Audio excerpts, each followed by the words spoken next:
આદરણીય સંતો, દેશ વિદેશ ગામોગામથી પધારેલા સર્વે હરિભક્તો, અંજારમાં બિરાજમાન ઘનશ્યામ મહારાજ, રાધાકૃષ્ણ દેવ, જ્યારે આજે નૂતન મંદિરની પ્રાણ પ્રતિષ્ઠા થઈ અને અનેક લાખો હરિભક્તોના કલ્યાણ માટે અને સુવિધા મળે, મોકળાશથી ભજન ભક્તિ કરી શકે એના માટે જે આ નૂતન મંદિર અહીંયાના દરેક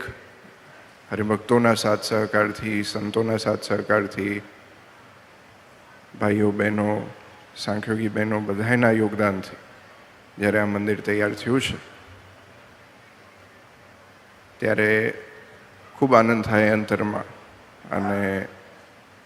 ગર્વ પણ થાય કે આપણા અમદાવાદ દેશનું અને સ્વામિનારાયણ ભગવાન જે અનેક વખત પધાર્યા એવું પ્રસાદીનું અંજાર ગામ, ત્યાં આટલું ભવ્ય મંદિર જ્યારે થયું છે તો જે હરિભક્તોએ આ મંદિરમાં સેવા કરી છે એને ખૂબ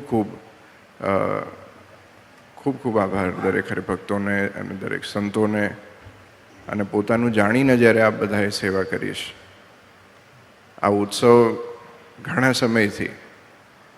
સંતોએ પહેલાં વાત કરી એવી રીતે 13 વર્ષથી જ્યારે આ મંદિરની રાહ જોવાતી હતી અને જ્યારે આજના દિવસે એની પ્રાણ પ્રતિષ્ઠા અને લોકાર્પણ થયું છે તો દરેક હરિભક્તો માટે આ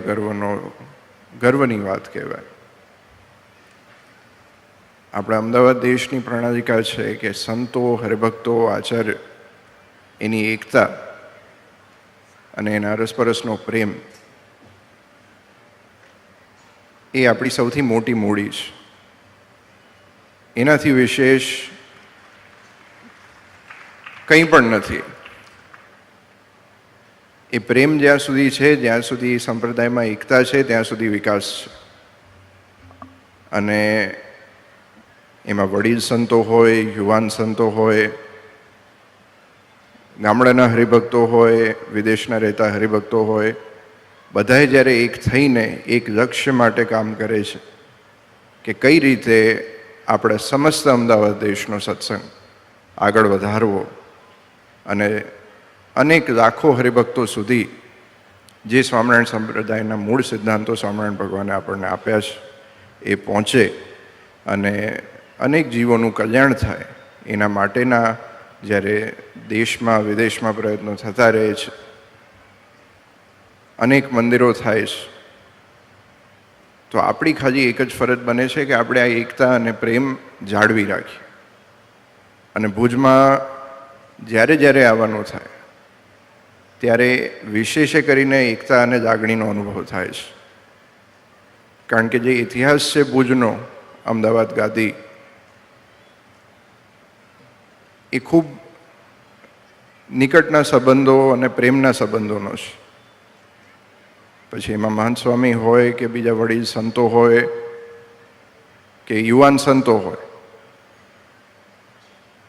ભુજના હરિભક્તો, કચ્છના હરિભક્તો ખૂબ આત્મીયતાથી, ખૂબ એકતાથી અમદાવાદ દેશ માટે જ્યારે મહેનતથી, લગનથી કાર્ય કરી રહ્યા છે તો ખૂબ આનંદ થાય જોઈને. વિશેષમાં જે હરિભક્તોએ આ ઉત્સવ માટે અને આ મંદિર માટે